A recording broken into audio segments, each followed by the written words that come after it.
Nalika Kangjeng Rasul ngantunkeun anu pangpayuna anu diamanatkeun ku junjunan teh naon? Ummati an-nisa istri awewe. Jadi Kangjeng Rasul teh kubakating cintana ka istri. Dugikeun Kangjeng Rasul ngabela istri da kapungkur teh istri teh hargaan. Dugikeun Sayyidina Umar mah nalika anjeunna nuju jahiliyah keneh.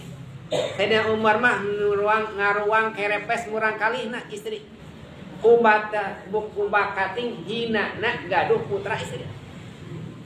Hina zaman jahiliyah teh gaduh putra istri. Ari maranehna bijil ti mana? Eta kubakating hinana dimulyakeun istri teh ku junjunan. Mulyakeun istri teh. Dugikeun sareng Kanjeng Rasul, ma akraman nisa illa karim wa ma ahanahun nisa illa lain. Teu pati-pati jalmi anu ngamulyakeun istri eta teh jalmi mulya. Jeung teu pati-pati jalmi teh nu ngahinakeun istri eta teh jalmi anu hina.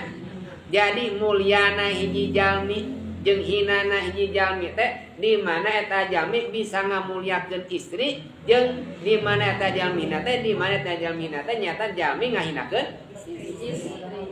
Jadi dibanggakeun ku Allah teh istri teh